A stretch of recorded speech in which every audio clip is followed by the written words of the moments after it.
ತಮಗೆಲ್ಲರಿಗೂ ನಮಸ್ಕಾರಗಳು ಮತ್ತು ಶರಣಾರ್ಥಿಗಳು.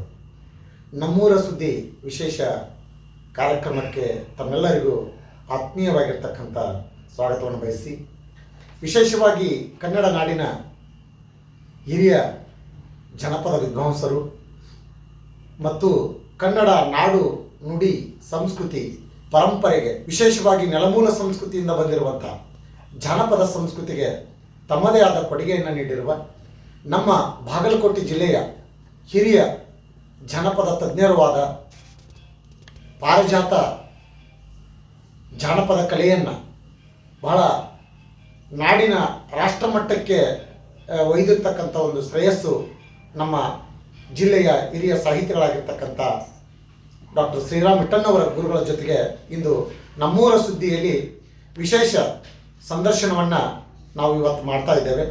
ಈಗ ತಮ್ಮ ಮುಂದೆ ಹಿರಿಯರಾಗಿರ್ತಕ್ಕಂಥ ಶ್ರೀರಾಮ್ ಮಿಟ್ಟಣ್ಣ ಸರ್ ಅವರಿಗೆ ನಮ್ಮೂರ ಸುದ್ದಿ ವಿಶೇಷ ಸಂದರ್ಶನಕ್ಕೆ ನಾನು ಇವತ್ತು ಸ್ವಾಗತವನ್ನು ಮಾಡ್ತಾ ಇದ್ದೇನೆ. ಸರ್, ವಿಶೇಷವಾಗಿ ನಮ್ಮ ನಾಡಿನೊಳಗೆ ನಾವು ಇವತ್ತು ನಮ್ಮೂರ ಸುದ್ದಿ ಒಳಗೆ ನಾವು ಆಯೋಜನೆ ಮಾಡಿಕೊಂಡಿರ್ತಕ್ಕಂಥ ಸಂಕಲ್ಪದಂತೆ ನಮ್ಮ ಜನಪದ ಸಾಹಿತ್ಯವನ್ನು, ಜನಪದ ಪರಂಪರೆಯನ್ನು, ಜನಪದ ಸಂಸ್ಕೃತಿಯನ್ನು ಉಳಿಸುವ ನಿಟ್ಟಿನಲ್ಲಿ ತಾವು ಅಪಾರವಾದ ಕೊಡುಗೆಯನ್ನು ನೀಡಿದ್ದೀರಿ. ಹೀಗಾಗಿ ತಮ್ಮ ಆರಂಭದ ಬಾಲ್ಯ ಜೀವನ ಮತ್ತು ಶಿಕ್ಷಣ ಮತ್ತು ಅದೇ ರೀತಿ ನೀವು ಬೆಳೆದು ಬಂದಿರತಕ್ಕಂಥ ಕುಟುಂಬದ ಒಂದು ಹಿನ್ನೆಲೆಯನ್ನು ಕುರಿತು ತಮ್ಮ ವಿಚಾರಗಳನ್ನು ಹಂಚ್ಕೊಳ್ಬೇಕಂತೇಳಿ ತಮಗೆ ವಿನಂತಿ ಮಾಡ್ಕೊಳ್ತಾ ಇದ್ದೇವೆ. ಯಾದವಾಡದಲ್ಲಿ ಒಂದು ಕೃಷಿಕ ಮನೆತನ ನಮ್ಮದು. ಮೂಲತಃ ನಮ್ಮ ಮನೆಯಲ್ಲಿ ಯಾರೂ ಹಾಕಿ ಕಲ್ತವ್ರು ಇರಲಿಲ್ಲ. ಮನೆಯೊಳಗೆ ನಮ್ಮ ಅಪ್ಪ ಕಾಕ ಯಾರೋ ಇವರು ಶಾಲೆ ಕಲ್ತವ್ರೇ ಅಲ್ಲ. ಒಕ್ಕಲ್ತನ ಮಾಡೋದು, ಕುರಿ ಕಾಯೋದು, ಅದರಲ್ಲಿ ಒಕ್ಕಲ್ತನ ಪ್ರಧಾನವಾದಂಥ ಉದ್ಯೋಗ ಆಗಿತ್ತು.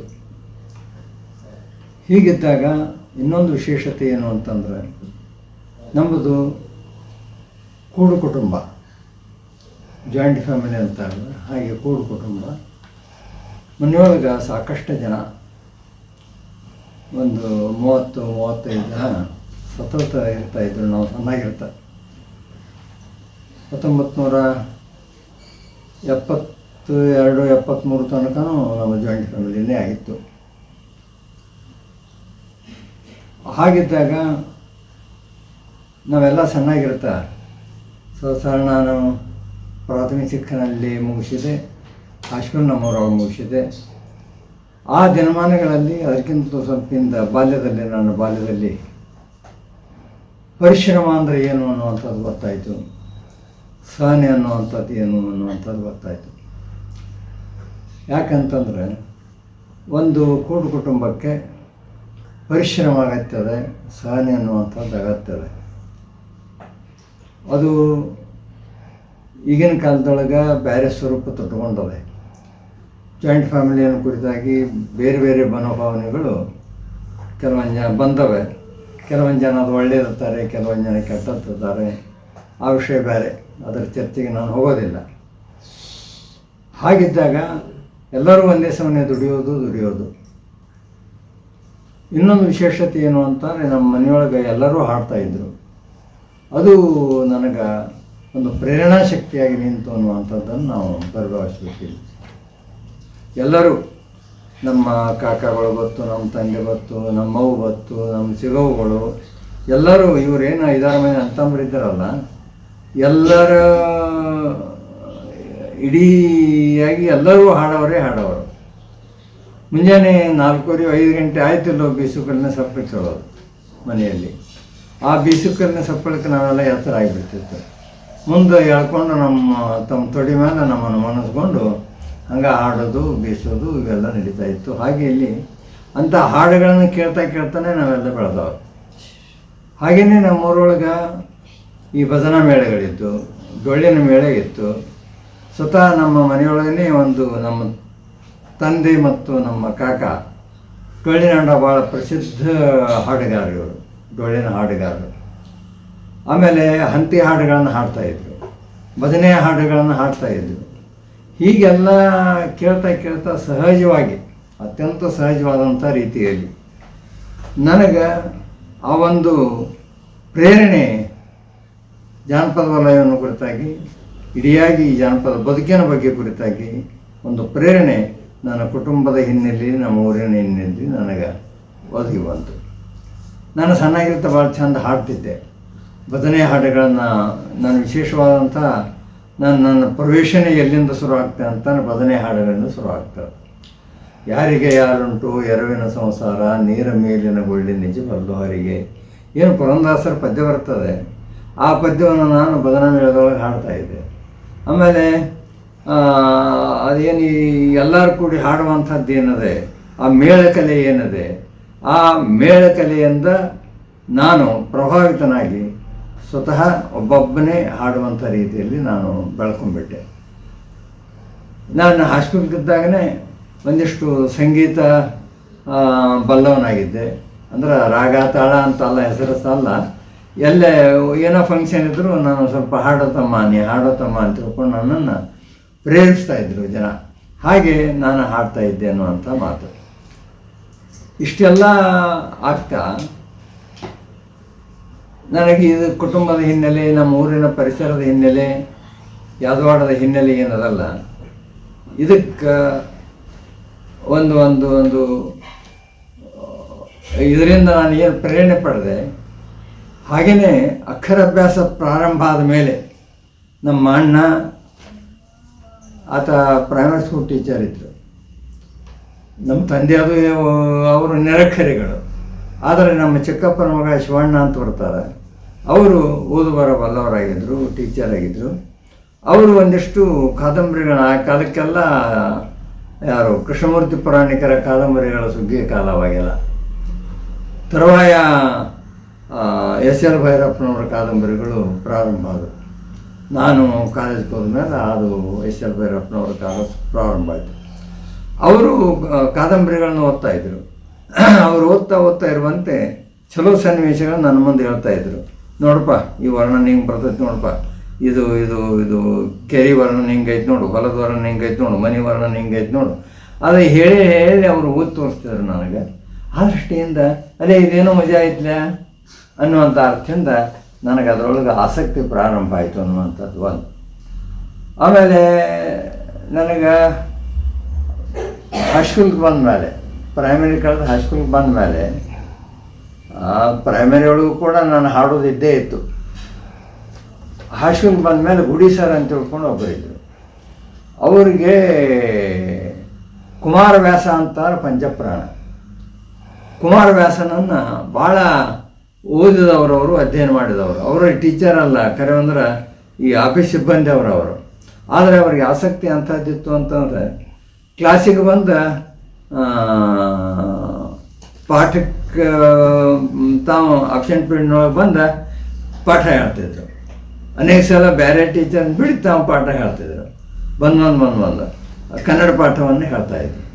ಆವಾಗ ನಾನು ಏನು ಅಲ್ಲಿ ಹೈಸ್ಕೂಲ್ನೊಳಗಿದ್ನಲ್ಲ, 8th 9th ಅಲ್ಲಿದ್ದಾಗ ನಾನು ಹಾಡೋದು, ನಾನು ಭಾಷಣ ಮಾಡೋದು, ನನ್ನ ಸಾಹಿತ್ಯಿಕ ಸಾಂಸ್ಕೃತಿಕ ಆಸಕ್ತಿಯನ್ನು ಗಮನಿಸಿಕೊಂಡು ಅವರು ನನ್ನನ್ನು ವಿಶೇಷವಾಗಿ ಗುರುತಿಸಿ, ಹೇಳು ನೀನು ಇಂಥ ಹಾಡು ಹೇಳು, ಇಂಥ ಭಾಷಣ ಮಾಡು, ನಾ ಬರೆದು ಕೊಡ್ತೀನಿ, ಅದನ್ನು ಬಾಯ್ಪಾಟ್ ಮಾಡು ಅಂತ ತಿಳ್ಕೊಂಡು ಹೇಳ್ತಾನೆ ಕುಮಾರವ್ಯಾಸನ ಪದ್ಯಗಳನ್ನು ನನಗೆ ಕಲಿಸ್ಕೊಡ್ತಾಯಿದ್ರು. ಅವರು ಅರಸುಗಳಿಗಿದು ವೀರಧ್ವಜರಿಗೆ ಪರಮವೇದ ಸಾರ ಇಂಥ ಪದ್ಯಗಳನ್ನು ಅವರು ನನಗೆ ಹೇಳ್ತಾಯಿದ್ರು. ಇದರ ಅರ್ಥ ಹೇಗಿದೆ, ಈಗ ಇದರ ಅರ್ಥ ಹೇಗಿದೆ ಅಂತ ತಿಳ್ಕೊಂಡು ಅನೇಕ ಸಲ ಅಲ್ಲಿ ಕಾರಿಡಾರ್ದೊಳಗೆ ಕುಂಡಿಸ್ಕೊಂಡು ನನಗೆ ಅವಾಗ ಅರ್ಥ ಹೇಳ್ತಾಯಿದ್ರು ಅವರು. ಅಷ್ಟರ ಮಟ್ಟಿಗೆ ಈಗ ನಮ್ಮ ಅಣ್ಣ, ಟೀಚರು, ಗುಡಿ ಸರು ಇವರ ಒಂದು ಪ್ರಭಾವದಿಂದ ನಾನು ಸಾಹಿತ್ಯ ಅದರೊಳಗೆ ಆಸಕ್ತಿ ಶುರುವಾಯಿತು. ನಾನು 9th ಇದ್ದಾಗ ನೆನಪದೆ, 9th ಇದ್ದೊಳಗೆ ನೆಹರೂಜಿಯವ್ರ ಮೇಲೆ ಒಂದು ಪದ್ಯ ಬರೆದೆ. ಆ ಪದ್ಯಗೆ ನಾನು ಕಳ್ಕೊಂಡಿದ್ದೀನಿ. ಮತ್ತು ಬೇರೆ ನೆಹರೂಜಿಯವ್ರ ಮೇಲೆ ನಾನು ಪದ್ಯ ಬರೆದೆ. ಅಂತೂ ಇಲ್ಲಿ ಆ ರೀತಿಯೊಳಗೆ ನನಗೆ ಸಾಹಿತ್ಯ ಪ್ರವೇಶ ಅಲ್ಲಿ ಪ್ರಾರಂಭ ಆಯಿತು. ಮುಂದೆ ನಾನು ಲಿಂಗರಾಜ್ ಕಾಲೇಜ್ಗೆ, ಅಲ್ಲಿ ನನಗೆ ಹೈಸ್ಕೂಲ್ನೊಳಗೆ ಸರವಣ್ಣವ್ರ ಸರ್ ಅಂತಿದ್ರು, ಕತ್ತಿಶೆಟ್ಟಿ ಸರ್ ಅಂತಿದ್ರು. ಇವರೆಲ್ಲ ನನಗೆ ಹುರಿದುಂಬಿಸ್ತಾ ಇದ್ದರು. ಆಮೇಲೆ ನಾನು ಇದಕ್ಕೆ ಬಂದೆ, ಕಾಲೇಜಿಗೆ ಬಂದ ಮೇಲೆ ಅಲ್ಲಿ ಅನೇಕ ಜನ ಪ್ರಾಧ್ಯಾಪಕರು ನನ್ನ ಸಾಹಿತ್ಯ ಆಸಕ್ತಿಗೆ ಸಾಕಷ್ಟು ನೀರೆರೆದದ್ದನ್ನು ನಾನು ಸ್ಮರಿಸ್ಕೊಳ್ತಾ ಇದ್ದೀನಿ. ವಿಶೇಷವಾಗಿ ನಾನು ಲಿಂಗರಾಜ್ ಕಾಲೇಜ್ ಲೈಬ್ರರಿಯನ್ನು ನಾನು ಇವತ್ತು ಸ್ಮರಿಸ್ಕೊಳ್ಬೇಕು. ಭಾಳ ಅಂದರೆ ಭಾಳ ಓದ್ತಾ ಇದ್ದೆ ನಾನು ಅವಾಗ. ಕಾದಂಬರಿಗಳನ್ನು ಓದೋದೇ, ವಿಶೇಷವಾಗಿ ಕಾದಂಬರಿಗಳನ್ನು ಓದೋದು. ಮುಂಜಾನೆ ಹೋಗಿ ಅಲ್ಲಿ ಕೂತ್ನಿ ಅಂತಂದ್ರೆ ಸರಸಾಣ 8ಕ್ಕೆ ಲೈಬ್ರರಿ ತೆಗಿತಿತ್ತು. ಕಾಲೇಜು ಪಿರಿಯಡ್ ತನಕನೂ ಅವಧಿ ತನಕನೂ ಓದೋದು. ಮತ್ತು ಬಿಟ್ಟ ಮೇಲೆ ಮತ್ತೆ ರಾತ್ರಿ ಲೈಬ್ರರಿ ಮುಚ್ಚು ಮಟ್ಟ ಮತ್ತೆ ಓದೋದು. ಆಮೇಲೆ ವಿಶೇಷವಾಗಿ ಸೂಟಿ ದಿನಗಳಲ್ಲಿಯೂ ಲೈಬ್ರರಿ ತೆರೆದಿರ್ತಿತ್ತು, ಅವಾಗ ಓದೋದು. ಅಷ್ಟರ ಮಟ್ಟಿಗೆ ನಾನು ಅವಾಗ ಓದಿದ್ದು ಲಿಂಗರಾಜ್ ಕಾಲೇಜ್ ಲೈಬ್ರರಿ ನನ್ನನ್ನು ಭಾಳ ಬೆಳೆಸ್ತು ಅನ್ನುವಂಥದ್ದು ನಾನು ಕೃತಜ್ಞಪೂರ್ವಕವಾಗಿ ಅಲ್ಲಿ ಸ್ಮರಿಸ್ಕೊಳ್ತಾ ಇದ್ದೀನಿ. ಅಲ್ಲಿ ಮೂಲಿಮನಿ ಸರ್ ಅಂತ ತಿಳ್ಕೊಂಡಿದ್ರು, ಅವರು ಹರದಗಟ್ಟಿ ಅಂತ ತಿಳ್ಕೊಂಡು, ಉಳ್ಳಾಗಡ್ಡಿ ಅಂತ ತಿಳ್ಕೊಂಡು ಅನೇಕ ಜನ ಟೀಚರ್ಸು ಅಲ್ಲಿ ನನಗೆ ಮಹೇಶ್ವಾಡಿ ಸರ್, ವಿಶೇಷವಾಗಿ ಮಹೇಶ್ವಾಡಿ ಸರ್ ಅಂತ ತಿಳ್ಕೊಂಡಿದ್ರು. ನನ್ನ ಕವಿತೆಗಳನ್ನು ನಾನು ಆವಾಗಲೇ ಒಂದು ಹೇಳಬೇಕು, ನಾನು BA1 ಇದ್ದಾಗಲೇ ಅನೇಕ ಕವಿತೆಗಳನ್ನು ಬರೆದೆ. ನಾನೇನು ಹೊಳೆಸಾಲ ಬಳ್ಳಿ ಅನ್ನುವಂಥದ್ದೇನು ಕವನ ಸಂಕಲನ ಅದಲ್ಲ, ಮೊದಲೇ ಕವನ ಸಂಕಲನ. ಆ ಕವನ ಸಂಕಲನದಲ್ಲಿಯ ಎಲ್ಲ ಗೀತೆಗಳು ನನ್ನ ವಿದ್ಯಾರ್ಥಿ ಜೀವನದಲ್ಲೇ ರಚನೆಗೊಂಡವುಗಳು. ಆ ಕವನಗಳನ್ನು ನೋಡಿ ನೀ ಚಲೋ ಬರೀತಿ ಅವ್ರದ್ದೊಂದು ಶಬ್ದ ಇತ್ತು, ಉತ್ಕೃಷ್ಟವೇ ಅಂತ ತಿಳ್ಕೊಂಡು ಖಾಯಮಾಗಿ ಆ ಶಬ್ದವನ್ನು ಹೇಳ್ತಾಯಿದ್ರು. ಆಮೇಲೆ ನಿನಗೊಂದು ಹೆಸರು ಕೊಡ್ತೀನಿ ಅಂತಂದ್ರು. ಏನ್ರಿ ಸರ್ ಅಂತಂದು. ನಿನಗೊಂದು ಕಾವ್ಯ ನಾವು ಕೊಡ್ತೀನಿ ಅಂತಂದು. ನನ್ನ ತಂದೆ ಹೆಸರು ವೀರಪ್ಪ, ನಾನು ರಾಮಪ್ಪ ವೀರಪ್ಪ ಇಟ್ಟನು. ಬೇಡ, ಇದೆಲ್ಲ ಬೇಡ, ನಿನಗೆ ಹೆಸರು ಕೊಡ್ತೀನಿ ಅಂತ ಹೇಳ್ರಿ ಸರ್ ಅದು. ನೀನು ಶ್ರೀರಾಮ್ ಇಟ್ಟಣ್ಣವರ್ ಅಂತ ತಿಳ್ಕೊಂಡು ಅಂದರು. ಅಂದಿನಿಂದ ನಾನು ಫೈನಲಿದ್ದೆ, ಟೂಕಿದ್ದೆವು. ಅಂದ್ರೆ ಪದವಿ ಹಂತದೊಳಗಿದ್ದಾಗಲೇ ಹೌದೌದು, ಆವಾಗಲೇ ನನಗೆ ಅಂತ ಒಂದು ಹೆಸರಿಟ್ಟರು. ಆವಾಗ ನಾನು ಬಳಸಿದ್ದು ಕಡಿಮೆ ಅದನ್ನು. ಮುಂದೆ ನಾನು ಯಾವಾಗ ನಾನು ಪುಸ್ತಕ ಲೇಖನ ಎಲ್ಲ ಪ್ರಿಂಟ್ ಹಾಕೋಕ್ಕೆ ಶುರು ಇದ್ದು ಆವಾಗ ನಾನು ಶ್ರೀರಾಮ್ ಇಟ್ಟಣ್ಣವರು ಅನ್ನೋದನ್ನು ಬಳಸ್ಕೊಳ್ಳೋದಕ್ಕೆ ಪ್ರಾರಂಭ ಮಾಡಿದೆ. ಈ ಕವಿತೆಗಳನ್ನು ನಾನು ಬರೆಯುವಂಥ ಹೊತ್ತಿನೊಳಗೆ ನಾನು ಅವನ್ನ ಹಾಡ್ತಾ ಇದ್ದೆ. ಎಲ್ಲರ ಫಂಕ್ಷನ್, ಲಿಂಗರಾಜ್ ಕಾಲೇಜ್ ತುಂಬ ಇದು ಬೆಳಗಾವಿ ತುಂಬ ಎಲ್ಲೆಲ್ಲಿ ಫಂಕ್ಷನ್ ಇದ್ದಾವೆ ಅಲ್ಲಿ ನನ್ನನ್ನು ಹಾಡೋಕ್ಕೆ ಕರೆಸ್ತಿದ್ದೆ. ನಮ್ಮದೇ ಆದಂಥ ಒಂದು ಗ್ರೂಪ್ ಇತ್ತು, ನಾವೆಲ್ಲ ಸಮೂಹ ಗೀತವರಿಂದ ಅಂತ ತಿಳ್ಕೊಂಡು ಮಾಡ್ಕೊಂಡಿದ್ದೀವಿ. ಅಲ್ಲೆಲ್ಲ ನಮ್ಮನ್ನು ಹಾಡೋಕ್ಕೆ ಕರೆಸ್ತಿದ್ವಿ. ಅಷ್ಟರ ಮಟ್ಟಿಗೆ ನಾವು ಆ ಕಾಲಕ್ಕೆ ಲಿಂಗರಾಜ್ ಕಾಲದಲ್ಲಿ ಬೆಳವಣಿಗೆಯನ್ನು ಪಡೆದ್ವಿ. MAಗೆ ಬಂದೆ. MAಗೆ ಬಂದ ಮೇಲೆ ಕಲಬುರ್ಗಿ ಸರ್ ಇದು ನನಗೆ ಪ್ರಭಾವ ಭಾಳ ಆಯಿತು. ಮೊದಲೇನು ನಾನು ಅವ್ರ ಬಗ್ಗೆ ನನಗೆ ಅಷ್ಟೇ ಇತ್ತು, ನನ್ನ ಬಗ್ಗೆ ಅವ್ರಿಗೂ ಅಷ್ಟೇ ಇತ್ತು. ಮೊದಲು ನಾನು ಲಾವಣಿಗಳನ್ನು ಹಾಡ್ತಾ ಇದ್ದೆ ಅನ್ನುವಂಥದ್ದು ಅವ್ರಿಗೆ ಗೊತ್ತಾದ ಮೇಲೆ, ಲಾವಣಿ ಬಗ್ಗೆ ನೀನು ಲೇಖನ ಯಾಕೆ ಬರೀಬಾರ್ದು ಅಂತ ಧಾರವಾಡ MA 1, 2 ಇದ್ದಾಗ ಇಲ್ಲ, MA ಮುಗಿದ ಮೇಲೆ ಇದು MA ಮುಗಿದ ಮೇಲೆ ಒಂದು ದಿವಸ ಅವರು ಹೇಳಿದರು, ನೀನು ಲಾವಣಿ ಮೇಲೆ ಯಾಕೆ ಬರೀಬಾರ್ದು, ನೀನು ಅದ್ರ ಬಗ್ಗೆ ಗೊತ್ತದೆ, ಅದರ ಗೇಯತೆ ಗೊತ್ತದೆ, ಎಲ್ಲ ಗೊತ್ತದೆ, ಅಂದಮೇಲೆ ನೀನು ಯಾಕೆ ಬರೀಬಾರ್ದು ಅಂತ ತಿಳ್ಕೊಂಡು ಕೇಳಿದೆ. ಹೇಳಿ ಸರ್ ಹೆಂಗೆ ಬರೀಬೇಕು ಅಂತ ತಿಳ್ಕೊಂಡು ಕೇಳಿದೆ. ಹಿಂಗೆ ಬರಿ ಅಂತ ತಿಳ್ಕೊಂಡು ಅವರು ಗೈಡ್ ಮಾಡಿದರು. ಸರಿ, ಮೊದಲ ಲಾವಣಿ ಶಿಲ್ಪದ ಬಗ್ಗೆ ಬರದೆ, ಲಾವಣಿ ಗೋಷ್ಠಿಯ ಬಗ್ಗೆ ಬರದೆ, ಇನ್ನಷ್ಟು ಏನಾದ್ರು ನೀನೇ ಇದನ್ನು ಶಿರೋನಾಮ ರಚಿಸಿಕೊಂಡು ನೀನೇ ಮಾಡು, ನೀನೇ ಬರಿ ಅಂತ ತಿಳ್ಕೊಂಡು ಹೇಳಿದರು. ಅಂತೂ ಇಲ್ಲಿ ಲಾವಣಿ ಅನ್ನುವಂಥ ಪುಸ್ತಕ ಅವರ ಪ್ರೇರಣೆಯಿಂದ ಮೊದಲು ನಾನು ಅದನ್ನು ಬರೆದೆ. ಅಂದರೆ ಒಳಸಲ್ಬಡಿ ತರುವಾಯ ಕಟ್ಟಿ ಚೆನ್ನನ್ನು ಅಂತ ಇನ್ನೊಂದು ಬರುತ್ತೆ, ಅದು ಮೊದಲು ನನಗೆ ನೆನಪಿಲ್ಲ. ಅಂತೂ ಲಾವಣಿಯ ಬಗ್ಗೆ ನಾನು ಬರೆದೆ. ಅಂದ್ರೆ ಈ ಲಾವಣಿ ಬರೀ ಸಂಗ್ರಹ ಅಲ್ಲ, ಅದು ಲಾವಣಿಯನ್ನೇ ಹೇಗೆ ಹಾಡ್ತಾರೆ, ಲಾವಣಿಗೆ ಆಕಾರ ಏನು, ಅಂದ್ರೆ ಬದುಕು ಹೇಗೆ ಅನ್ನುವಂಥದ್ರ ಬಗ್ಗೆ ಅಲ್ಲಿ ಅನುಭವ ಲಾವಣಿ ಬರ್ತವೆ. ಆಮೇಲೆ ಎಂಥ ಲಾವಣಿ, ಪೌರಾಣಿಕ ಲಾವಣಿ ಬರ್ತವೆ. ಇಂಥ ಅನೇಕ ಬದುಕು ಎಷ್ಟು ವೈವಿಧ್ಯಮಯವಾಗಿದೆ ಅಷ್ಟು ವೈವಿಧ್ಯಮಯವಾಗಿ ಲಾವಣಿ ಇದು ಬರ್ತವೆ. ವಿಶೇಷವಾಗಿ ಅನುಭವ ಲಾವಣಿಗಳಂತೂ ಭಾಳಷ್ಟು ಬರ್ತವೆ ಲಾವಣಿಯಲ್ಲಿ. ಅವನ್ನೆಲ್ಲ ಕುರಿತಾಗಿ ನಾನು ಚರ್ಚೆ ಮಾಡಿದೆ. ಅಂತೂ ಇಲ್ಲಿ ಅದು ಆದ ಮೇಲೆ ನಾನು ಲಾವಣಿ ಮೇಲೆ ನೀವು ಮಾಡಿಬಿಡು ಅಂತಂದ್ರೆ PhD ರಿಜಿಸ್ಟ್ರೇಷನ್ನು ಆಯಿತು. ಆದರೆ ಏನು ಆಯಿತು ಅಂತಂದ್ರೆ ಗುಲ್ಬರ್ಗಾದೊಳಗೆ ಅದೇ ವಿಷಯ ತೆಗೆದುಕೊಂಡು ನನ್ನ ನೆನಪಿರುವಂಗೆ ಬಿರಾದರ್ ಅನ್ನೋರು ಲಾವಣಿ ಮೇಲೆ ಅಭ್ಯಾಸ ಮಾಡ್ತಿದ್ರು. ಅದು ರಿಜಿಸ್ಟ್ರೇಷನ್ ಆಗಿತ್ತು, ಸೇಮ್ ಟೈಟ್ಲ್. ಅದು ಗೊತ್ತಾಗಿ ಅದು ನಿಯಮಾವಳಿ ಪ್ರಕಾರ ಒಂದೇ ವಿಷಯದ ಮೇಲೆ ಇಬ್ಬರು ಮಾಡ್ಲಿಕ್ಕೆ ಬರೋದಿಲ್ಲ. ಅದು ಹಿಂಗಾಗೈತ್ಲೆ ಅಂತಂದರು. ಅಂದ್ಕೂಡಲೇ ಏನು ಮತ್ತು ಆಯ್ತು ರೀ ಅಂತ ತಿಳ್ಕೊಂಡು ಅಂದೆ. ಮತ್ತು ಬೇರೆ ವಿಷಯ ಆಯ್ಕೆ ಮಾಡ್ಕೊ ಅಂತಂದ್ರೆ ನೀವಾದರೂ ನೀವೇ ಹೇಳ್ಬೇಕು ಅಂತ ಅಂದೆ. ಒಂದು 2-3 ವಿಷಯ ಹೇಳಿದರು. ನನಗೆ ಯಾವ ಸರಿ ಹೋಗಲಿಲ್ಲ. ಪಾರಿಜಾತ ಮೇಲೆ ಮಾಡ್ತೀನಿ ಅಂದ್ರೆ ಮಾಡ್ತೀನಿ ಅಂತಂದೆ. ವಿಶೇಷವಾಗಿ ಬೆಳಕು ಬಿದ್ದಂಗೆ ಆತ. ಯಾಕಂದ್ರೆ ನಾನು ಬಾಲ್ಯದಲ್ಲಿ 100 ಪಾರಿಜಾತಗಳು ನೋಡಿದವ. ನಾನು ಈ ಹುಡುಗನಲ್ಲ ಇಷ್ಟಿರ್ತೇನೆ, ಒಂದು 8-10 ವರ್ಷದ ಹುಡುಗ, 10-12 ವರ್ಷದ ಹುಡುಗ ಇರ್ತಾನೆ, ಬೆಳತನಕ ಪಾರಿಜಾತ ಓದ್ಕೊಂಡಿರ್ತಿದ್ದೆ. ಮುಂಜಾನೆ ಮಂಗಳಾರತಿ ಆಗೋ ತನಕ ನಾವು ಪಾರಿಜಾತ ನೋಡ್ತಿದ್ದೆ. ಅಷ್ಟರ ಮಟ್ಟಿಗೆ ಆ ಹಾಡು ಗುಣಗುಣಿಸೋದು, ಆ ಮಾತು ಹಾಡು ಎಲ್ಲ ನನಗೆ ಅವು ಇದ್ದು. ಅದರಷ್ಟಿಯಿಂದ ಇದು ಲಾವಣಿಗಿಂತಲೂ ಅದೇ ನನಗೆ ಆಸಕ್ತಿದಾಯಕ ಅಂತ ಅನ್ನಿಸ್ತದೆ. ಆದರೆ ಒಂದು ವಿಷಯ ಏನಾಯ್ತು ಅಂತಂದ್ರೆ, ನೋಡಿ ಸರ್, ಮತ್ತು ಇದು ಪಾರಿಜಾತ ಒಂದು ಪಾಠ ಆಗಿಬಿಡ್ತದೆ. ಇಡಿಯಾಗಿ ಬಯಲಾಟ ಪರಂಪರೆ ಇದ್ದಾಗ ಪಾರಿಜಾತ ಒಂದು ಸಣ್ಣದಾಕದ ನೋಡ್ರಿ ಅಂತಂದೆ. ಹಂಗೆ ಅನ್ಬೇಡ, ಒಮ್ಮೆ ವಿಷಯದ ಪ್ರವೇಶ ಮಾಡಿದ ಮೇಲೆ ನಿನಗೆ ಗೊತ್ತಾಗ್ತದೆ ಎಷ್ಟು ದೊಡ್ಡದನ್ನು ಅಂತಂದು. ಯಾಕಂದ್ರೆ ಸರ್ ಬೈ ದಟ್ ಟೈಮ್ ಆ ಹೊತ್ತಿಗೆ 2 ಆರ್ಟಿಕಲ್ ಬರೆದಿದ್ರು ಅವರು. ಹೌದೌದು. ಶ್ರೀಕೃಷ್ಣ ಪಾರಿಜಾತ ಪಾರಿಜಾತವನ್ನು ಮೊದಲು ನಾವು ಕಾವ್ಯವಾಗಿ ನೋಡಬೇಕಾಗ್ತದೆ, ಆಮೇಲೆ ಪ್ರಜಾತಿಯ ದೃಷ್ಟಿಯಿಂದ ನೋಡಬೇಕಾಗ್ತದೆ. ಆ ಕಾವ್ಯವನ್ನು ಅದುವರೆಗೆ ಅವರು ಶೋಧ ಮಾಡೋ ತನಕನೂ ಅಪರಾಧ ತಮ್ಮಣ್ಣ ಬರೆದದ್ದ ಅನ್ನುವಂಥದ್ದಿತ್ತು. ಆದರೆ ತಾಳಿಕೋಟೆ ಹಸ್ತಪ್ರತಿ ನೋಡಿದ ಮೇಲೆ ಅವರಿಗೆ ಅನ್ನಿಸ್ತು, ಇಲ್ಲ ಇದನ್ನು ಇಬ್ಬರು ಬರೆದಾರ ಅಂತ ಅನ್ನಿಸ್ತು. ಕಾರಣಾಂತರದಿಂದ ಅಪರಾಧ ತಮ್ಮಣ್ಣ ಅರ್ಧೊಟ್ಟು ಮಾಡಿದ, ಮುಂದೆ ಅದನ್ನು ಸಿರುಗುಪ್ಪಿ ಸದಾಶಿವ ಪೂರ್ಣ ಮಾಡಿದ ಅನ್ನೋದನ್ನು ಮೊಟ್ಟಮೊದಲು ಸಂಶೋಧನೆ ಮಾಡಿದವರು ಎಂ ಕಲಬುರ್ಗಿ ಅವರು. ಇಂಥವೆಲ್ಲ ಸಂಶೋಧನೆವೇ ಅದನ್ನು ಆ ವಿಷಯ ಹೇಳಿದ ಮೇಲೆ ಹೇಳಿದ್ದಾರೆ. ನೀವು ಮಾಡು, ಮುಂದೆ ಪ್ರವೇಶ ಮಾಡಾಗೈತೆ ಅಂತ. ಮುಂದೆ ಅಭ್ಯಾಸ ಮಾಡ್ತಾ ಹೋದೆ.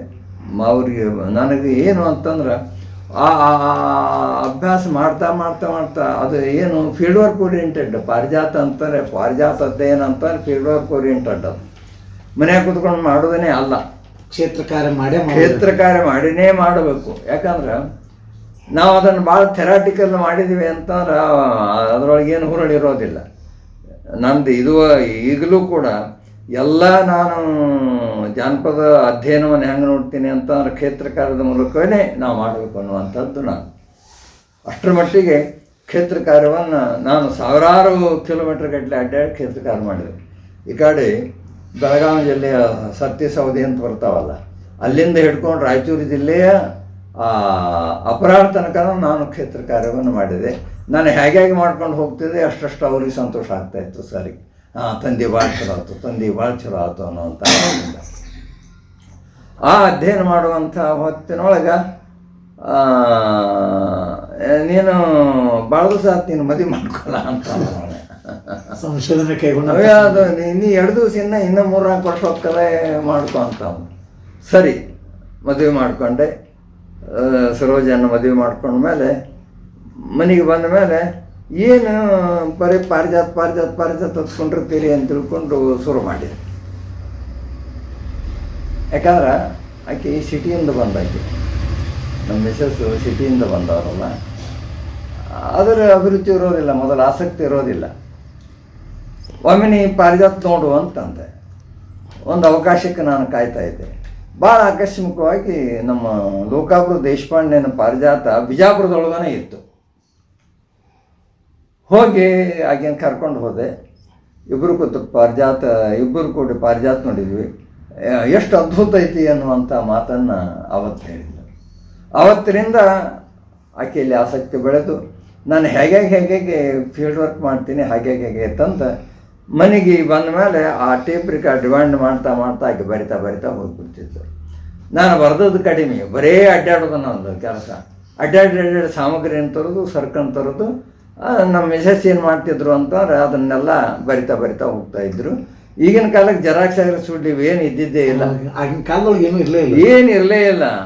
ಏನಾರು ತಪ್ಪಿ ಅಂತಾನೆ ಮತ್ತೆ ಹರಿದು ಹಾಕೋದು ಹೊಸದಾಗಿ ಬರೋದು ಇದೇ ರೀತಿ ಸಾವಿರಾರು ಪುಟ ಆಕೆ ಬರಲ್ಲ. ಆ ದೃಷ್ಟಿಯಿಂದ ಅದನ್ನು ನಾನು ಕೃತಜ್ಞತೆಯನ್ನು ಸ್ಮರಿಸ್ಕೊಳ್ಬೇಕು. ಅಷ್ಟರ ಮಟ್ಟಿಗೆಲ್ಲ ನನ್ನ ಅಧ್ಯಯನ ಶುರು ಆದಮೇಲೆ, ಪಾರಿಜಾತ ಆದಮೇಲೆ ಮತ್ತೆ ಕಟ್ಟಿ ಚೆನ್ನ ಮಧ್ಯದೊಳಗೆ ಅದು ಪ್ರಕಟ ಮಾಡಿದೆ. ಬಯಲಾಟ, ಸಣ್ಣಾಟ ಬಯಲಾಟ ಅದು.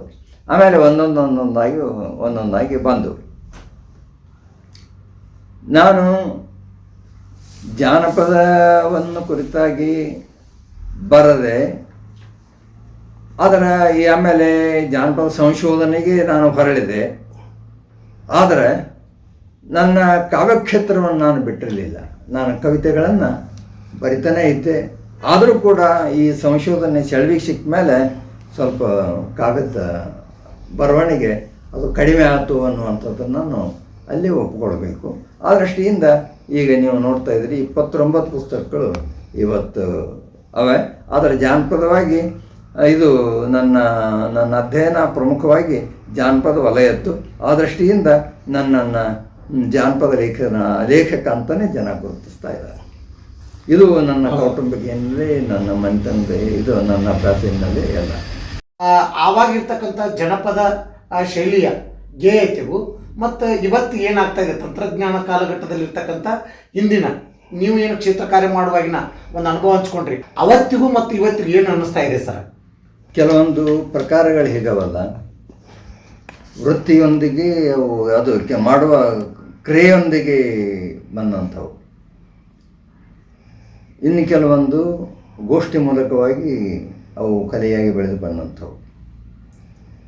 ಉದಾಹರಣೆಗಾಗಿ ಲಾವಣಿ ಒಂದು ಗೋಷ್ಠಿ ಒಳಗೆ ಹಾಡ್ತಾಯಿದ್ರು, ಭಜನೆ ಮೇಳವಾಗಿ ಹಾಡ್ತಾಯಿದ್ರು. ಇಂಥದ್ದು ಗೋಷ್ಠಿ ಮೂಲಕವಾಗಿ ಬೆಳೆದುಕೊಂಡು ಬಂದಂಥವು. ಇನ್ನು ಕೆಲವೊಂದು ಕ್ರಿಯೆ ಮೂಲಕ ಹೆಂಗಂತಂದ್ರೆ ಈಗ ಬೀಸುಕಲ್ಲಿನ ಹಾಡ, ಆಮೇಲೆ ಸಾಂಪ್ರದಾಯಿಕವಾಗಿ ಮದುವೆ ಹಾಡುಗಳು ಬರ್ತವೆ. ಇಂಥವೆಲ್ಲ ಕ್ರಮೇಣವಾಗಿ ಕಡಿಮೆ ಆಗ್ತವೆ. ಬೀಸುಕಲ್ಲನೇ ಇಲ್ಲ ಅಂದಮೇಲೆ, ಹಂತಿನ ಇಲ್ಲ ಅಂದಮೇಲೆ ಎಲ್ಲಿ ನಿಂತು ಹಾಡಬೇಕು? ಮೊದಲೆಲ್ಲ ಕಣ ಮಾಡ್ತಿದ್ರು, ಮೀಟಿ ಮಾಡ್ತಾಯಿದ್ರು, ಜೋಟಿ ಎತ್ತಿರ್ತಿದ್ದು, ಆಮೇಲೆ ಕಂಕಿ ಎಳೆದು ರಾಶಿ ಮಾಡೋದು, ಊರು ಜನ ಎಲ್ಲ, ಹಳ್ಳಿ ಜನ ಎಲ್ಲ ಕೂಡೋದು. ಅದು ಒಂದು ಕುಟುಂಬ ಥರ, ಒಂದೇ ಕುಟುಂಬ ಥರ ಎಲ್ಲರೂ ಬಂದು ರಾಶಿ ಮಾಡ್ತಾಯಿದ್ರು. 200-300 ಚೀಲ ಬಿಳಿಜೋಳ ರಾಶಿ ಎಲ್ಲರೂ ಕೂಡಿ ಮಾಡ್ತಾಯಿದ್ರು. ಯಜಮಾನ ಒಬ್ಬನೇ ಆದರೂ ಕೂಡ ರಾಶಿ ಮಾಡೋರು ಎಲ್ಲರೂ. ಒಂದು ಸಹಬಾಳ್ವೆ ಆವಾಗಿನ ಕಾಲಕ್ಕಿತ್ತು. ಆ ರಾತ್ರಿಯನ್ನು ಕಳಿಬೇಕು ಅಂತಂದ್ರೆ ಹಾಡುಗಳಿರ್ತಿತ್ತು, ಹಂತಿ ಹಾಡುಗಳು, ಭಾಳ ಪ್ರಸಿದ್ಧವಾದಂಥ ಹಾಡುಗಳು, ಭಾಳ ಅರ್ಥಗರ್ಭಿತವಾದಂಥ ಹಾಡುಗಳು. ಇವೆಲ್ಲ ಕ್ರಿಯಾಮೂಲವಾದಂಥ ಹಾಡುಗಳು. ಕ್ರಿಯೆಯನ್ನು ಬಿಟ್ಟು ಹಾಡಿಗೆ ಇದಿಲ್ಲ. ಆದ್ದರಿಂದ ಹಂತಿ ಹಾಡುಗಳು ಕ್ರಮೇಣ ಕಡಿಮೆ ಆದವು. ಬೀಸುಕಲ್ಲಿನ ಹೆಣ್ಬರ್ನೂ ಅಷ್ಟೇ. ಎಲ್ಲಿ ತನಕ ಬೀಸುಕಲ್ಲಿತ್ತು, ಎಲ್ಲಿ ತನಕ ನಮ್ಮ ತಾಯಿಂದ್ರೆ ಹಾಡ್ತಿದ್ರು, ಅಲ್ಲಿ ತನಕ ಬೀಸುಕಲ್ನ ಹಾಡಿದ್ದು. ಈಗ ಆ ಬೀಸುಕಲ್ಲು ಇಲ್ಲ ಅಂದಮೇಲೆ, ಆ ಕ್ರಿಯೆನೇ ಇಲ್ಲ ಅಂದಮೇಲೆ ಬೀಸುಕಲ್ನ ಹಾಡ ಹೋಗ್ಬಿಟ್ಟು ಇನ್ನು ಅವನ್ನು ನಾವು ಸಂಗ್ರಹ ಮಾಡಬೇಕು, ಸಂಪಾದನೆ ಮಾಡಬೇಕು. ಆ ರೀತಿಯಾಗಿಯೇ ನಾವು ಉಳಿಸ್ಕೊಳ್ಬೇಕು. ಅದು ಮುಂದಿನ ಜವಾಬ್ದಾರಿ. ಆದರೆ ಇಲ್ಲಿ ಅವು ಮರೆಯಾದದ್ದು ಅಂತೂ ಖರೆ. ಅಂದ್ರೆ ಇಲ್ಲಿ ನಾವು ಅದಕ್ಕೆ ಏನು ಮಾಡ್ಲಿಕ್ಕೆ ಆಗೋದಿಲ್ಲ. ಈಗ ಉದಾಹರಣೆ ಇನ್ನೊಂದು ಹೇಳ್ತೇನೆ ನಿಮ್ಗೆ. ಈಗ ಮದುವೆ ಹಾಡುಗಳು ಎಷ್ಟೊಂದು, ಪ್ರತಿಯೊಂದು ಸಂಪ್ರದಾಯದ ಹಿಂದೆ ಮದುವೆ ಹಾಡುಗಳಿದ್ದು. ನೀವು ಅದನ್ನು ಬಷ್ಟಿಗೆ ಹಾಕೋದನ್ರಿ, ಅರಿಶಿಣ ಹಚ್ಚೋದನ್ರಿ, ಸುರಿಗೆ ಸುತ್ತೋದನ್ರಿ, ಎಲ್ಲ ಹಾಗೆ ಅದು ಸುರಿಗೆ ಸಾವನ್ನ ಒಪ್ಸೋ ತನಕನೂ, ಮೆರವಣಿಗೆ ಆಗೋ ತನಕನೂ ಹಾಡುಗಳು, ಮದುವೆ ಹಾಡುಗಳು. ಈ ಹಾಡುಗಳನ್ನ ಹಾಡಲಿಕ್ಕೆ ವ್ಯವಧಾನ ಎಲ್ಲಿದೆ? ಈಗ ಮದುವೆ ಸ್ವರೂಪನೇ ಅದು ಎಲ್ಲ ಬದಲಾವಣೆ ಆಗಿಬಿಟ್ಟಾಗ, ತಂತ್ರಜ್ಞಾನ ಯುಗದೊಳಗೆ ಜನ್ರೇಷನ್ ಎಲ್ಲ ಆಧುನಿಕ ಯುಗದೊಳಗೆ, ತಂತ್ರಜ್ಞಾನ ಆಧುನಿಕ ಯುಗದೊಳಗೆ ಯಾರಿಗೂ ಅದನ್ನು ಅಂಥ ಮದುವೆ ಹಾಡುಗಳನ್ನು ಹಾಡುವಂಥ ವ್ಯವಧಾನ ಯಾರಿಗೂ ಇಲ್ಲ, ಕೇಳುವಂಥ ವ್ಯವಧಾನ ಯಾರಿಗೂ ಇಲ್ಲ. ಯಾಕಂದ್ರೆ ಈಗ 3 ದಿವಸ 4 ದಿವಸದ ಮದುವೆ ಇರ್ತಿದ್ದು ಹಿಂದೆ, ಅವೆಲ್ಲ ಹೋಗಿಬಿಟ್ಟು ಒಂದೇ ದಿವಸ ಎಲ್ಲೋ ಗುಡಿಗುಂಡರದ ಮಾಡ್ತೀವಿ, ಕಲ್ಯಾಣ ಮಂಟಪದೊಳಗೆ ಮಾಡ್ತೀವಿ, ಅಲ್ಲಿಗೆ ಹೋಗಿ ಮುಂಜಾನೆ ಹೋಗಿ ಸಂಜೆಗೆ ಬಂದು ಬಿಡ್ತೀವಿ. ಈಗ ಹಾಡೋರಿಗೂ ಅದಿಲ್ಲ, ಆಮೇಲೆ ಅವಕಾಶ ಇಲ್ಲ, ಕೇಳೋರಿಗಂತೂ ಮೊದಲಿಲ್ಲ. ಯಾಕಂದ್ರೆ ಈ ಎಲ್ಲ ಲೌಡ್ ಸ್ಪೀಕರ್ ರಬ್ಬರದೊಳಗೆ ನಮ್ಮ ಮದುವೆ ಹಾಡ ಯಾರು. ಆ ದೃಷ್ಟಿಯಿಂದ ಇಂಥವುಗಳನ್ನು ನಾವೆಲ್ಲ ನೋಡಿದರೆ ನಾವು ಈಗ ದೋಷಾರೋಪಣೆ ಮಾಡಲಿಕ್ಕೆ ಆಗೋದಿಲ್ಲ.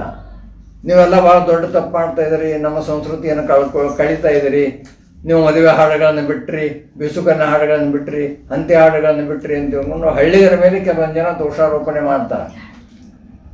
ಅದೇ ಜೀವನನೇ ಮೊದಲಾದಾಗ ಅವ್ರಿಗೇನು ಅನ್ನೋದು ಪಾಪ. ನಿಜ ಸರ್. ಏನು ಮಾಡ್ಲಿಕ್ಕೆ ಆಗುದಲ್ಲ, ಅದಕ್ಕೆ ಏನು ಮಾಡ್ಲಿಕ್ಕೆ ಅಂಗ ಹೆಚ್ಚು ತಡ್ಲಿಕ್ಕೆ ಆಗೋದೇ ಇಲ್ಲ. ಆ ದೋಷಾರೋಪಣೆಯೇ ತಪ್ಪು ಅನ್ನುವಂಥದ್ದು ಇದು. ಹಾಗಾದ್ರೆ ಏನು ಮಾಡಬೇಕು, ಅಲ್ಲಿ ನಮ್ಮ ಜವಾಬ್ದಾರಿ ಇದೆ. ಏನೋ ಅಷ್ಟಿಷ್ಟು ಹಂತಿ ಹಾಡುವವರು ಅದಾರೆ, ಆಮೇಲೆ ಅಷ್ಟಿಷ್ಟು ಮದುವೆ ಹಾಡುವಂಥ ಹೆಣ್ಮಕ್ಳು ಅದಾರೆ. ಅವ್ರನ್ನ ಕರೆದುಕೊಂಡು ಪ್ರಾತ್ಯಕ್ಷಿಕೆಗಳ ಮುಖಾಂತರವಾಗಿ ನಾವು ಉಳಿಸ್ಕೊಳ್ಬೇಕು. ಪ್ರಾತ್ಯಕ್ಷಿಕೆನೇ ಅದಕ್ಕೆ ಒಂದು ವಿಡಿಯೋ ಅದೇ, ಆ ವಿಡಿಯೋ ಚಿತ್ರೀಕರಣ ಮಾಡ್ಕೋಬೋದು. ಅದನ್ನು ಓದು ಯೂನಿವರ್ಸಿಟಿ ಒಳಗೆ ಇಡಬೇಕು. ಅಥವಾ ನಮ್ಮ ಮ್ಯೂಸಿಯಮ್ಗಳದಾವೆ, ಸಾಕಷ್ಟು ಮ್ಯೂಸಿಯಮ್ ಅವೆ, ಅಲ್ಲಿ ಅವನ್ನ ಹಚ್ಚಿ ತೋರಿಸುವಂಥ ಒಂದು ಅವಕಾಶವನ್ನು ನಾವು ಪಡ್ಕೋಬೇಕು. ಹಾಗಾದ್ರೇ ಏನೋ ಒಂದಿಷ್ಟು ಉಳಿಸ್ಕೊಳ್ಬೋದು ಹೊರತಾಗಿ ಇಲ್ಲಿ ನಾವು ಅವ್ರನ್ನೆಲ್ಲ ಒಂದು ಕಟ್ಟುಕಟ್ಟೆಗಳು ನಿಲ್ಲಿಸಿ ನೀವು ಹಂಗೆ ತಪ್ಪು ಮಾಡ್ತೀರಿ, ಹಿಂಗೆ ತಪ್ಪು ಮಾಡ್ತೀರಿ. ನಾವು ಭಾಷಣ, ನೀವು ಅನೇಕ ಸಲ ಪೇಪರ್ದೊಳಗೆ ಬರುವಂಥ ಭಾಷಣಗಳು ನೋಡಿರಿ. ನಮ್ಮ ಜಾನಪದ ಸಾಹಿತ್ಯ ಹಾಳಾಗ್ಲಿಕ್ಕತ್ತಿದೆ, ಇದನ್ನು ಉಳಿಸ್ಕೊಳ್ಬೇಕು. ಎಲ್ಲರೂ ಉಳಿಸ್ಕೊಳ್ಬೇಕಂತೀವಿ, ಆದ್ರೆ ಮಾರ್ಗೋಪಾಯಗಳೇನು ಅನ್ನೋದ್ರ ಬಗ್ಗೆ ಯಾರು ಮಾತನಾಡೋದಿಲ್ಲ. ಹೇಗೆ ಉಳಿಸ್ಕೊಳ್ಬೇಕು? ಅನೇಕ ಸಭೆ ಸಮಾರಂಭಗಳನ್ನ ನಾವು ನೋಡ್ತಾ ಇದ್ವಿ, ನೀವು ನೋಡ್ತಾ ಇದ್ರಿ, ನಾನು ನೋಡ್ತಾ ಇದ್ವಿ. ಸಮಾರಂಭದೊಳಗೆ ಬರೀ ಇವೇ ಮಾತು, ಸೆಮಿನಾರ್ದೊಳಗೆ ಇವೇ ಮಾತು. ಏನೋ ಒಂದಿಷ್ಟು ಸೆಮಿನಾರ್ದೊಳಗೆ ಮಾತಿರ್ತವೆ, ಮುಗೀತು. ಒಂದು ಲೇಖನ ಆಗ್ತದೆ, ಪುಸ್ತಕ ಆಗ್ತದೆ, ಮುಗೀತು. ಜಾನಪದ ಉಳಿಯೋದು ಪ್ರಾತ್ಯಕ್ಷಿಕೆಗಳ ಮುಖಾಂತರವಾಗಿ ಹೊರತಾಗಿ ಲೇಖನಗಳಿಂದ, ಸೆಮಿನಾರ್ಗಳ ಮುಖಾಂತರವಾಗಿ ಅಲ್ಲ. ನೀವು ವಿಶ್ವವಿದ್ಯಾಲಯವನ್ನು ಸ್ಥಾಪನೆ ಮಾಡ್ತೀರಲ್ಲ, ಜಾನಪದದ ಕಲೆಗಳ ಕನಿಷ್ಠ ಜ್ಞಾನವನ್ನು ಅವರು ಪಡೆದುಕೊಂಡಿರಬೇಕು. ಕನಿಷ್ಠ ಜ್ಞಾನ. ನನಗೇನು ಹೆಜ್ಜೆನೂ ಗೊತ್ತಿಲ್ಲ, ತಾಳನೂ ಗೊತ್ತಿಲ್ಲ, ಅದು ಗೊತ್ತಿಲ್ಲ, ಇದು ಗೊತ್ತಿಲ್ಲ ಅಂದ್ರೆ ಅರ್ಥ ಏನದಕ್ಕೆ? ಬರೇ ನೀವು ಯಾಂತ್ರೀಕರಣ ಮಾಡಿ ಜಾನಪದ ಉಳಿಸ್ಕೊಳ್ಳಿಕ್ಕೆ ಆಗೋದಿಲ್ಲ. ಮತ್ತು ಅದನ್ನೇ ನಾನು ಅವ್ರ ಮುಂದೆ ಹೇಳಿದೆ, ನೀವು ದಯವಿಟ್ಟು ಆರ್ಟಿಕಲ್ ಬರೆದು ಕೊಟ್ರೆ ಅಂದ್ರೆ. ನೀವು ಏನು ಮಾಡಬೇಕು ಅಂತ ನಾನು ಬರೆದು ಕೊಟ್ಟೇನೆ, ಆರ್ಟಿಕಲ್ ಪ್ರಿಂಟ್ ಆಗಿದೆ. ಅದು ಬೋಧನೆಗೆ ಪದವಿಗಳನ್ನು ಪಡೆದುಕೊಂಡಂಥವ್ರನ್ನ ತೆಗೆದುಕೊಳ್ಳೋದಕ್ಕಿಂತಲೂ ಅವ್ರ ಜೋಡಿ ಹಿರಿಯ ಜಾನಪದ ಕಲಾವಿದರನ್ನು ನೀವು ಕರೆಸ್ಕೊಡ್ರಿ, ಹಾಡು ಬಂದಂಥ ಕಲಾವಿದರನ್ನು ಕರೆಸ್ಕೊಡ್ರಿ, ಕುಣಿಯುವಂಥ ಕಲಾವಿದರನ್ನು ಕರೆಸ್ಕೊಡ್ರಿ. ಪ್ರಾಯೋಗಿಕವಾಗಿ ಮಾಡಿ ತೋರಿಸುವಂಥ ಕಲಾವಿದರನ್ನು ನೀವು ಕರೆಸಿಕೊಂಡು ಪಾಠ ಬೋಧನೆ ಮಾಡ್ರಿ. ಅವ್ರು ಬೋಧನೆ ಮಾಡುವಲ್ರಕ್ಕ, ಅದು ಯೂನಿವರ್ಸಿಟಿ ನಿಯಮಾವಳಿ ಪ್ರಕಾರ ಅಂಥ ಶಿಕ್ಷಕರು ಇರಬೇಕು, ಪ್ರಾಧ್ಯಾಪಕರು ಇರೋಲ್ರಕ್ಕ, ಅವ್ರು ಇರೋಲ್ರಕ್ಕ. ಅದರ ಜೋಡಿ ಈ ಕಲಾವಿದರೇನದಾರಲ್ಲ ಇವರು ಇರಬೇಕು. ಅವರೇ ನಿಜವಾದಂಥ ಶಿಕ್ಷಕರಾಗಿ ಅಲ್ಲಿ ಕೆಲಸ ಮಾಡಬೇಕು. ಆ ರೀತಿಯೊಳಗೆ ಅಷ್ಟೇ ಅಲ್ಲ, ಅವರಿಗೆ ಕೊಡುವಂಥ ಸಂಬಳವನ್ನೇ ಇವರಿಗೆ ಕೊಡಬೇಕು, ಅವ್ರಿಗೆ ಕೊಡುವಂಥ ಮಾನ್ಯತೆಯನ್ನು ಇವರಿಗೆ ಕೊಡಬೇಕು. ಯಾಕಂದ್ರೆ ಅವರಷ್ಟೇ ಜ್ಞಾನವನ್ನು, ಅವ್ರಿಗಿಂತ ಹೆಚ್ಚು ಜ್ಞಾನವನ್ನು ಜಾನಪದ ವಲಯದೊಳಗೆ ಅವ್ರು ಪಡೆದುಕೊಂಡಂಥವ್ರು. ನನ್ನ ಆರ್ಟಿಕಲ್ ಪ್ರಿಂಟ್ ಆಗಿರೋದು, ಅದರೊಳಗೆ ಬರೋದನ್ನೇ ನೆನಪಿಲ್ಲ. 2 ವರ್ಷ ನಿಮ್ಮ ಹೌದಾ? MA ಜಾನಪದ 2 ವರ್ಷ. ಫಸ್ಟ್ ಹುಡುಗರು ಬಂದ ಕೂಡಲೇ ಯಾವುದಾದ್ರೂ ಒಂದು ನೀವು ಕಲೆಯನ್ನು ತಯಾರು ಮಾಡ್ಲಿಕ್ಕೆ ಅವ್ರಿಗೆ ಹೇಳಿ, ಒಂದು ದೊಡ್ಡ ಆಟದ ಒಪ್ಪಿಸಿಬಿಟ್ಟ ಅವ್ರಿಗೆ. 2 ವರ್ಷ ಮುಗಿಕೊಡ್ದೇ ಅವರು ಕಲಾವಿದರಾಗಿ ಬೆಳಿಬೇಕು. ಅಷ್ಟೇ ಅಲ್ಲ, ಸ್ಟೇಜ್ ಮೇಲೆ ಅವರು ಆಗಬೇಕು. ಮೊದಲೇ ವರ್ಷನೇ ಅವರು ತಿರುಗಾಟವನ್ನು ಪ್ರಾರಂಭ ಮಾಡಬೇಕು. ಒಂದು ಐಡಿಯಲ್ ಅನ್ನುವಂಥ ರೀತಿಯೊಳಗೆ ಅದು ಆಟ ಇರಬೇಕು. ಈಗ ಹೆಂಗೆ ನೀನಾಸಮ ಅಲ್ಲ, ನೀನಾಸಮದೊಳಗೆ ತರಬೇತಿ ಕೊಡ್ತಾರೆ, ಮುಂದೆ ಅದನ್ನು ತಿರುಗಾಟಕ್ಕೆ ಬಿಟ್ಟು ಬಿಡ್ತಾರೆ. ಮೊದಲೇ ವರ್ಷ ನೀವು ಆಟ ತಯಾರು ಮಾಡಿರಿ. ಯೂನಿವರ್ಸಿಟಿ ವತಿಯಿಂದಲೇ ಎಲ್ಲ ಖರ್ಚು ವೆಚ್ಚ ನೋಡ್ಕೊಂಡು ಯೂನಿವರ್ಸಿಟಿ ಒಳಗೆ ನೀವು ಆಟ ತಯಾರು ಮಾಡಿರಿ. ತಯಾರು ಮಾಡಿದ ಮೇಲೆ ಅವ್ರನ್ನ ತಿರುಗಾಟಕ್ಕೆ ಬಿಟ್ಟು ಬಿಡ್ರಿ. ಇದು ಹೇಗಿರ್ಬೇಕು ಅಂತ ಒಂದು ಐಡಿಯಲ್ ಆಗಿರ್ಬೇಕು. ಯಾಕಂದ್ರೆ ಅಲ್ಲಿ ತಯಾರು ಮಾಡಿದವರನ್ನೇ ನಮ್ಮ ಜಾನಪದ ಕಲಾವಿದರಿರ್ತಾರೆ. ವಿಶೇಷವಾಗಿ ನಮ್ಮ ಜನಪದ ಕಲೆಗಳನ್ನು ಉಳಿಸೋದಕ್ಕೊಂದು ಈ ಮೂಲಕವಾಗಿಯೇ ಅದು ಸಾಧ್ಯತೆ. ಈ ಹಳ್ಳಿಗರು ನೋಡಿ, ನಮ್ಮಲ್ಲಿ ಇದನ್ನು ನೋಡಿ ಸುಧಾರಣೆ ಮಾಡ್ಕೋಬೇಕಪ್ಪ. ಯಾಕಂದ್ರೆ ಎಲ್ಲಾನು ಇವ್ರಿಗಿಂತಲೂ ಅನೇಕ ಸಲ ಬಲ ಇರ್ತಾರೆ. ಆದರೆ ಅಲ್ಲಿ ಹಿರಿಯ ಕಲಾವಿದರು ಕಲಿಸಿದ್ದರಿಂದ ಅನೇಕ ಒಪ್ಕೊಳ್ಳುವಂಥ ಗುಣಗಳು ಅಲ್ಲಿ ಇದ್ದೇ ಇರ್ತವೆ. ಆ ದೃಷ್ಟಿಯಿಂದ ಇವುಗಳನ್ನು ಮುಂದಿಟ್ಕೊಂಡು ನಮ್ಮ ಆಟ ಸುಧಾರಣೆ ಮಾಡಿಕೊಡ್ಬೇಕು. ಇಂಥ ದೊಡ್ಡಾಟ ಮಾಡಬೇಕು, ಇಂಥ ಸಣ್ಣಾಟ ಮಾಡಬೇಕು, ಇಂಥ ರಾಧಾನಾಟ, ಇಂಥ ಏನು ಸಂಖ್ಯಾಮಾಳೆ ನಾವು ಮಾಡಬೇಕು, ಇಂಥ ಪಾರಿಜಾತವನ್ನು ಮಾಡಬೇಕು ಅನ್ನುವಂಥ ಅರ್ಥದಿಂದ ಅಲ್ಲಿ ಬೆಳಿಬೇಕು. ಅದು ಅವರಿಗೆ, ಹಳ್ಳಿಗರಿಗೆ, ಹಳ್ಳಿಯ ಕಲಾವಿದರಿಗೆ ಒಂದು ಪ್ರೇರಣೆಯನ್ನು ನಮ್ಮ ಪ್ರದರ್ಶನ ಕಲೆ ಕೊಡಬೇಕು. ಹತ್ತಿರಿ ಹೆಜ್ಜೆ ಮೇಳ ನೀವು ಕಲಿಕೆ ಮಾಡ್ಕೊಳ್ರಿ. ಬರೇ ರಂಗಭೂಮಿ ಅಲ್ಲ ನಾನು ಹೇಳಲ್ಲ. ಹೌದು. ಹೆಜ್ಜೆ ಮೇಳ ಸಾಕಷ್ಟು ಅದರಲ್ಲಿ ಕಲಿಯೋದಿದೆ. ಹೌದಾ? ನೀವು ಕಲೀರಿ. ಜೋಗಿಯ ಹಾಡುಗಳನ್ನು ನಾವು ಕಲಿಸ್ಬೇಕು. ಅವ್ರಿಗೆ ಹೇಗೆ ಎಷ್ಟು ಅದ್ಭುತವಾದಂಥ ರೀತಿ ಒಳಗೆ ನರ್ತನ ಮಾಡ್ತಾರೆ ಜೋಗತಿಯರು. ಹೌದಾ? ಕೊಡ ತಲೆ ಮೇಲೆ ಇಟ್ಟುಕೊಂಡು ಹೆಜ್ಜೆಗಳನ್ನು ಎಷ್ಟು ಶಾಸ್ತ್ರೀಯವಾಗಿಯೇ ಹಾಕ್ತಾರೆ. ಸವದತ್ತಿ ಎಲ್ಲಮ್ಮನ ಹುಡುಗರು ಹೋಗಿ ಅಲ್ಲಿ ಅದನ್ನ ನೀವು ಟ್ರೈನಿಂಗ್ ತಗೋಬೇಕು. ನಮ್ಮ ಹುಡುಗರು ಕಲಿಸ್ಬೇಕು. ಆ ಹುಡುಗರು ಹಳ್ಳಿಯೊಳಗೆ ಪ್ರದರ್ಶನ ಮಾಡಬೇಕು. ಇದರಿಂದ ಜನಪದ ಕಲೆಗಳನ್ನು ಉಳಿಸೋದಕ್ಕೆ ಹೆಂಗ ವಿಶ್ವವಿದ್ಯಾಲಯ ಕೆಲಸ ಇನ್ನೊಂದು ಕಾಳನವ್ರ ಒಳಗೆ ಜಾನಪದ ವಿಂಗ್ ಅದ. ಅವ್ರು ಮಾಡ್ಬೇಕ ಕೆಲಸ. ಬರೇ ವಿಶ್ವವಿದ್ಯಾಲಯಗಳು ಕಾಲೇಜುಗಳಲ್ಲಿ ಕಾಲೇಜುಗಳೊಳಗೆ ಅವೇ ಅಲ್ಲ, ಅವ್ರು ಮಾಡ್ಬೇಕು ಈ ಕೆಲಸ. ಬರೀ ನಾವು ಏನು ಮಾಡ್ತೀವಿ ಅಂದ್ರೆ ಕರಾಟೆಯಲ್ಲಿ ಕಲಿಸೋದು. ಈಗ ನಾವು ಹಾಡುವಂಥ ಇದು ಪಾಠ ಮಾಡುವಂಥವರು ಹಾಡಿ ತೋರಿಸ್ಬೇಕು. ಪಾಠ ಮಾಡುವಂಥವ್ರು ಹೆಜ್ಜೆಯಾಗಿ ತೋರಿಸ್ಬೇಕು. ನಾವು ಅನೇಕ ಜನ ಹಾಡೋರು ನಾಚ್ಕೊಳ್ತೀವಿ ಹುಡುಗರು ಮುಂದೆ. ಏನು ಬಿಡಪ್ಪ ಅಸಹ್ಯ ಅನ್ನುವಂಥ ರೀತಿ ಒಳಗೆ ಇಲ್ಲ. ಹಾಗೆ ಇತ್ತು ಅಂತ ನಾವು ಜಾನಪದ ವಲಯಕ್ಕೆ ಹೋಗಬಾರ್ದು. ಹೌದಾ? ಆ ದೃಷ್ಟಿಯಿಂದ ನಮ್ಮ ಕಾಲೇಜು ಹಿಂದೇನ ಇದು ಕಾಲೇಜದೊಳಗೇನೇನು ಇದು ಜಾನಪದ ವಿಂಗ್ ಅವಲ್ಲ, ಅವರಾಗಲಿ ಜಾನಪದ ಯೂನಿವರ್ಸಿಟಿ ಆಗಲಿ ಏನಪ್ಪ ನನಗನ್ಸೋದು ಜಾನಪದ ಯೂನಿವರ್ಸಿಟಿಯಿಂದ ನಾನು ಭಾಳ ಅಪೇಕ್ಷೆ ಪಡ್ತೀನಿ. ಬಹಳ ಮುಖ್ಯವಾಗಿ ಸರ್, ವಿಶ್ವವಿದ್ಯಾಲಯಗಳು ಯುವಜನೋತ್ಸವ ಮಾಡ್ತಾವೆ. ಅದರೊಳಗೆ ವಿಶ್ವವಿದ್ಯಾಲಯಗಳು ಯುವಜನೋತ್ಸವ ಆಯೋಜನೆ ಮಾಡ್ತಾವೆ. ಅದರ ಪದವಿ ಕಾಲೇಜು ವಿದ್ಯಾರ್ಥಿಗಳು ಬಹುತೇಕವಾಗಿ ನಮ್ಮ ಗ್ರಾಮೀಣ ವಿದ್ಯಾರ್ಥಿಗಳು ಬಂದಿರ್ತಾವೆ. ಈಗ ವೆಸ್ಟರ್ನ್ ಪಾಶ್ಚಿಮಾತ್ಯ ಸಂಸ್ಕೃತಿಯ ಸಾಂಗ್ಗಳಿಗೆ ಆದ್ಯತೆ ಕೊಡುವುದ ಬದಲಾಗಿ ಇಲ್ಲಿ ನಮ್ಮ ನೆಲಮೂಲ ಸಂಸ್ಕೃತಿಯ ಹಾಡುಗಳನ್ನೇ ನಾವು ಆಯ್ಕೆ ಮಾಡಬೇಕು. ಆಯ್ತಲ್ಲೊಳಗೆ ಜಾನಪದ ಅಂತ ಐತಿ. ಆದ್ರೆ ಅವು ಯಾವ್ಯಾವ ಹಾಡುಗಳನ್ನ ಹಾಡ್ಲಿಕ್ಕೆ ಶುರು ಮಾಡ್ತಾರ. ಜಾನಪದ ಇರೋದನ್ನ ಇಲ್ಲ. ಈಗ ನನ್ನ ಹಾಡ ಹಾಡಿದ್ರೆ ಜಾನಪದ ಹಾಡು ಅಲ್ಲ ಅದು. ಭಾಳ ನನ್ನ ಹಾಡ ಹಾಡಿದ್ರಪ್ಪ ಅಂತ ಹೇಳ್ಕೊಂಡು ನಾವು ಸಂತೋಷ ಪಡ್ಬೋದು. ನನಗೆ ಅಬ್ಜೆಕ್ಷನ್ ಏನು ಅಂತ ನಾನು ಹಾಡ್ಬಿಟ್ಟಿರ್ತೀನಿ. ನಮ್ಮದು ಜಾನಪದ ದಾಟಿಯ ಹಾಡುಗಳು ಹೊರತಾಗಿ ಜಾನಪದ ಹಾಡಲ್ಲ. ದಾಟಿಯ ಹಾಡುಗಳು ಜಾನಪದ ದಾಟಿಯ ಹಾಡುಗಳು ಅಷ್ಟೇ. ಸಿದ್ದಪ್ಪ ಬಿದ್ರಿ ಜಾನಪದ ದಾಟಿಯ ಹಾಡುಗಳು. ಆಮೇಲೆ ನಮ್ಮ ಬಿ ಆರ್ ಪೊಲೀಸ್ ಪಾಟೀಲ್ ಜಾನಪದ ದಾಟಿಯ ಹಾಡುಗಳು. ಆಮೇಲೆ ಆನಂದ ಕಂದ್ರ ಹಾಡು ಜಾನಪದ ದಾಟಿಯ ಹಾಡುಗಳು. ಜಾನಪದ ಹಾಡುಗಳಲ್ಲ. ಅಂತ್ಯ ಹಾಡುಗಳು ಜಾನಪದ ಹಾಡುಗಳು. ಮದುವೆ ಹಾಡುಗಳು ಜಾನಪದ ಹಾಡುಗಳು. ಒಳ್ಳವನ ಹಾಡು ಜನಪದ ಹಾಡುಗಳು. ಡೊಳ್ಳಿನ ಹಾಡುಗಳು ಭಾಳ ದೊಡ್ಡವು ಹಿಂಗೆ ಅದು. ಡೊಳ್ಳಿನ ಹಾಡುಗಳು ಜನಪದ, ಗೀಗಿ ಪದ ಜನಪದ ಹಾಡುಗಳು. ಇಂಥವುಗಳನ್ನ ಯುವಜನೋತ್ಸವದೊಳಗೆ ಹಾಡಬೇಕು. ಜಡ್ಜ್ ಮಾಡೋರು ಆ ರೀತಿಯಾಗಿ ಅವನ್ನ ತಗೋಬೇಕು. ನೀವು ಜಾನಪದ ಹಾಡು ಇದು ಜಾನಪದ ಯಾವುದು ಯಾವುದು ಅಲ್ಲ ಅನ್ನುವಂಥದ್ದನ್ನು ನಿರ್ಧರಿಸುವಂಥ ಕೆಪಾಸಿಟಿ ಜಡ್ಜ್ಗಳು ಇರಬೇಕು, ನಿರ್ಣಾಯಕರಿಗೆ. ಅದೇ ಹೌದು. ಜಾನಪದ ಯಾವುದು ನಿಜವಾಗಿ ಅನ್ನುವಂಥದ್ದು ಅಲ್ಲಿ. ಆ ದೃಷ್ಟಿಯಿಂದ ಇಲ್ಲಿ ನಮ್ಮ ಕಾಲೇಜು ಒಂದು ಸ್ವಲ್ಪ ನಾವು ಆ ಕಡೆಗೆ ಮುಖ ಮಾಡಿದರೆ ಈಗ ಅನೇಕ ಕಲೆಗಳನ್ನು ಉಳಿಸ್ಕೊಳ್ಳೋದಂದೇ ನಮ್ಮ ಕೆಲಸ. ಅನೇಕ ಕಲೆಗಳನ್ನು ಉಳಿಸ್ಕೊಳ್ಳೋದಂದೇ ನಮ್ಮ ಜವಾಬ್ದಾರಿ ಅಂತ ನಾವು ತಿಳ್ಕೋಬೇಕು. ಹೌದಾ? ಈಗ ಮರಿ ಆಗ್ತಾವ ಅಂತ ತಿಳ್ಕೊಂಡು ನಾವು ಹಲಾಳಿಸ್ಕೊಂತಲೂ ಉಳಿಸ್ಕೊಳ್ಬೇಕು. ಆದ್ರೆ ಕೆಲವೊಂದು ಉಳಿದಷ್ಟೇ ಅಲ್ಲ, ಬೆಳಿಲಿಕ್ಕತ್ತೇವೆ. ಈಗ ಡೊಳ್ಳಿನ ಹಾಡು ಬೆಳಿಲಿಕ್ಕೆ ಅದು ಸಂಶೋಧನಾ ಕ್ಷೇತ್ರದೊಳಗೂ ಕೂಡ ಹೌದೌದು. ಡೊಳ್ಳಿನ ಹಾಡುಗಳು ಒಟ್ಟ ನಾಶ ಹೊಂದಿಲ್ಲ, ಅವು ಮರೆಯಾಗಿಲ್ಲ. ಅಷ್ಟೇ ಅಲ್ಲ, ಬೆಳೆಸ್ಲಿಕ್ಕತ್ತಿದ್ದಾರೆ. ಅದು ಸಂತೋಷ ಪಡ್ಬೇಕು ನಾವು. ಅದು ವಿಶೇಷವಾಗಿ ಅಷ್ಟೇ ಯಾಕೆ ಭಜನಾ ಹಾಡುಗಳು ಎಷ್ಟು ಅದ್ಭುತವಾದಂಥ ರೀತಿ ಒಳಗೆ ಭಜನಾ ಹಾಡುಗಳ ದಾಟಿಗಳವೆ, ಚೌಡಿಕೆ ಪದಗಳು ಅಂಥವು ಬೆಳೀತಾನೆ ಇವೆ. ಆದ್ರೆ ಕೆಲವೊಂದು ನಾ ಹೇಳಿದ ಕ್ರಿಯಾಮೂಲವಾದಂಥ ಹಾಡುಗಳಿಗೆ ಮಾತ್ರ ಇದು ವ್ಯತ್ಯಯ ಬಂದುಬಿಟ್ಟದೆ. ಆ ದೃಷ್ಟಿಯಿಂದ ಯಾವ ಮರಿ ಆಗ್ಲಿಕ್ಕತ್ತೇವೆ ಅವುಗಳನ್ನ ಉಳಿಸ್ಕೊಳ್ಳುವಂಥ ಕೆಲಸ ಮಾಡಬೇಕು. ಯಾವ ಬೆಳೀಲಿಕ್ಕತ್ತೇವೆ ಅವು ಮುಂದೆ ನಿಂತ್ಕೊಂಡು ನಾವು ಅಭ್ಯಾಸ ಮಾಡಬೇಕು.